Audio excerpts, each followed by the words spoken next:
साथियों, welcome back. आप सभी लोगों का बहुत बहुत स्वागत है मेरे यूट्यूब चैनल पर।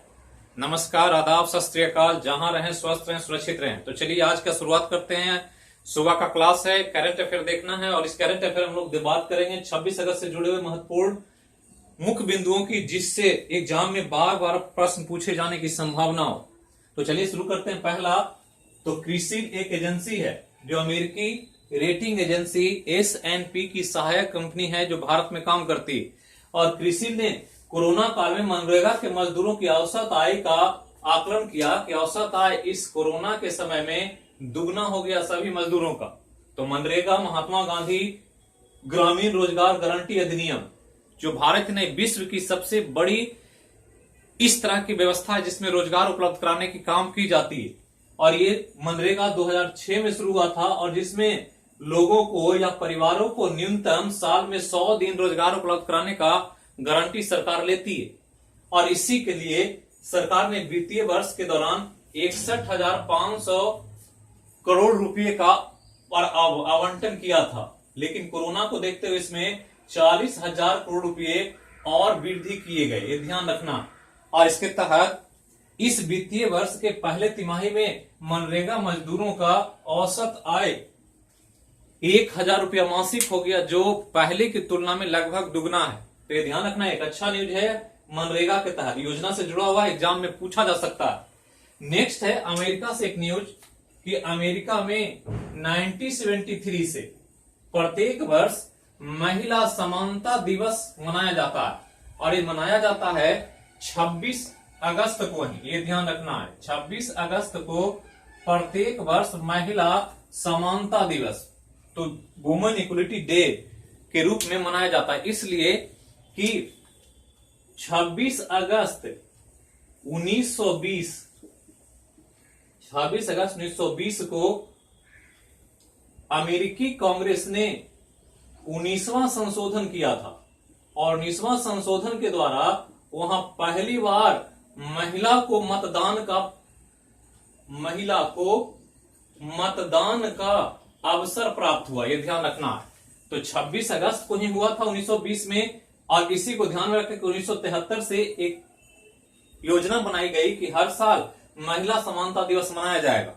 तो ध्यान रखना है 26 अगस्त 1920 से 19वां संशोधन करके महिला को मतदान का अधिकार अमेरिका में प्रदान किया गया था, इसीलिए प्रत्येक वर्ष 26 अगस्त को अमेरिका में महिला समानता दिवस मनाया जाता है। तो ये ध्यान रखना। नेक्स्ट है एक बहुत अच्छा न्यूज और बहुत इंपॉर्टेंट कि व्यापार, आर्थिक और वैज्ञानिक तकनीक सहयोग बढ़ाने के लिए भारत तथा वियतनाम के बीच संयुक्त आयोग की 17वीं बैठक आयोजित की गई, ये ध्यान रखना। तो 17वीं बैठक आयोजित हुई वीडियो कॉन्फ्रेंसिंग के जरिए, जिसमें दोनों देशों के विदेश मंत्री, तो विदेश मंत्री एक भारत के और दूसरा वियतनाम के, विदेश के मंत्री भारत के कौन, तो एस जयशंकर, तो एस जयशंकर भारत के विदेश मंत्री और बिन मिन जो हैं ये वियतनाम के विदेश मंत्री, और दोनों ने इस बैठक में भाग लिया और दोनों देशों ने व्यापार, आर्थिक और विज्ञान तथा तकनीक के क्षेत्रों में आपसी सहयोग बढ़ाने पर बल दिया, ये ध्यान रखना है। और ये इन दोनों के बीच 17वीं बैठक थी। ध्यान रखना कि वियतनाम एक दक्षिण पूर्व एशियाई देश है और बहुत इंपॉर्टेंट देश है। तो ध्यान रखना है, जो चीन से युद्ध भी लड़ चुका है और चीन को मात खानी पड़ी वियतनाम युद्ध में। वियतनाम की राजधानी हनोई है, ये ध्यान रखना है। वियतनाम की राजधानी हनोई तथा यहाँ की मुद्रा वियतनामी डोंग है, ये ध्यान रखना। वियतनामी डोंग मुद्रा है और राजधानी हनोई है, जो एग्जाम में पूछा जाता है बार बार।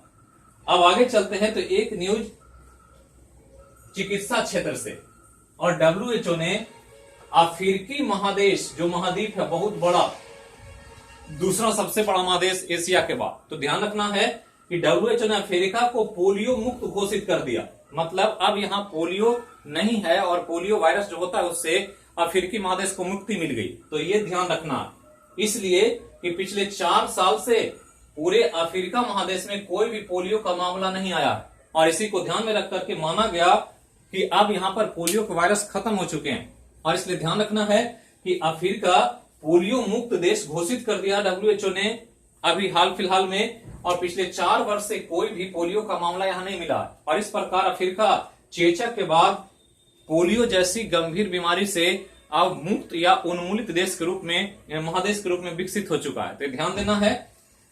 एक न्यूज है यहां भी कि 35वें राष्ट्रीय नेत्र पखवाड़ा समारोह, तो नेत्र पखवाड़ा समारोह जो नेत्र दान करने के लिए किया जाता है, इसका आयोजन 25 अगस्त से लेकर 8 सितंबर के बीच किया जा रहा है, जिसमें एम्स दिल्ली का नेत्र विभाग और राष्ट्रीय नेत्र दान का जो एक काम करती है संस्था, वो सब मिल करके काम कर रहा है। और इस रूप में 35वें राष्ट्रीय नेत्र पखवाड़ा समारोह 25 अगस्त से 8 सितंबर के बीच आयोजित हो रहा है, जिसमें कॉर्निया के दान करने पर लोगों को जागरूक किया जा रहा है। क्योंकि ध्यान रखना है, कॉर्निया के कारण या कॉर्निया से संबंधित रोगों के कारण दुनिया में 5% लोग अंधे हैं।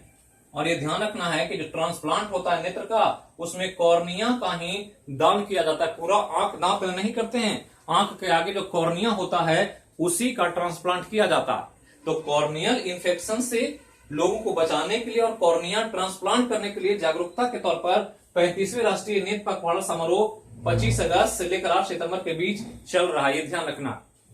नेक्स्ट एक आर्थिक जगत से क्षेत्र है। आर्थिक जगत से एक न्यूज है कि भारत का केंद्रीय बैंक या बैंकों का बैंक जो आरबीआई है, जो आर्थिक रूप से बैंकों पर और भारतीय इकोनॉमी पर नजर रखती है, उसने वार्षिक रिपोर्ट 2019-20 जारी किया।